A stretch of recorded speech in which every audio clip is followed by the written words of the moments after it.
Hey friends, my name is Steve Guttenberg, and I am the Audiophiliac.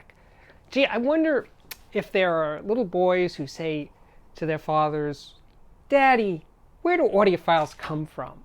You know, probably not. But the thing is, I do wonder where audiophiles come from. I think about it all the time. You know, when I was a high-end audio salesman, I did it for 16 years in New York City. And I used to have, a lot of the people that come to a high-end audio store are audiophiles. But a lot of people who come and just sort of wander in, look around and say, what is all this? And to those people, I would, if the store wasn't super busy, I would invite them into one of the rooms, have a seat, what kind of music do you like? And I would play something for them. And you know what? A lot of people in that position, when you play them a great sounding system, means absolutely nothing to them. They have no reaction. They go, yeah, it's okay. I mean, they might have a reaction when they see like big speakers or something. They might say, oh man, those are incredible, blah, blah, blah.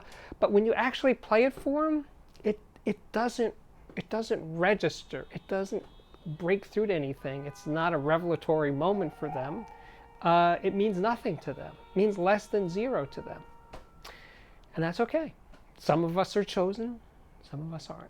But, the ones that are, some of those people that walk into the room and have a seat and I play them, they get it instantly. It's not that I have to convince them. They go, yes, that is what I've been waiting my whole life to hear. They don't usually say that, but something like that. They really get excited about it. I mean, it did for me when I was in that position. The first time I heard a really great system, I freaked out and it changed my life. So some of those people hear it and get it and are changed by that experience. Not everybody buys it, but you can see that it's had an effect on them.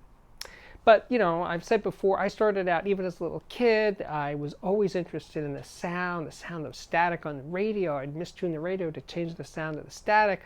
My parents had a big jukebox in the basement, and I would listen to that jukebox turned up loud, and I'd feel the bass going over me. Yes, it was sound itself was always a thing for me, which is why I became the audiophiliac. You could say I was destined for this. This was my calling in life.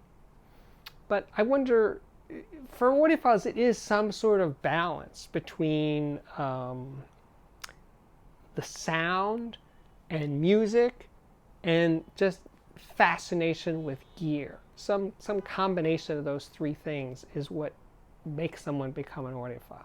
And of course, the budget to do it. But you don't really need a budget to do it because some people I know have found stuff on the street. So it isn't, or to get hand-me-downs from relatives and stuff. So budget isn't really the limiting factor. If you really want it, one way or another, you can get it. But sound, hearing it and connecting to it is a calling of sorts.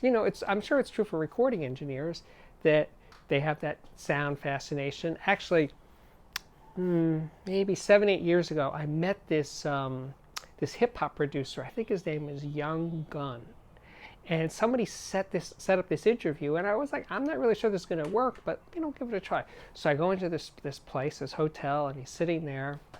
And we're introduced to each other, and we started to talk. And the thing was, it wasn't going so well at first. But then when I said to him, how did you get turned on by music? And he said, oh, it was this record. I was a little kid, and I heard A Tribe Called Quest, the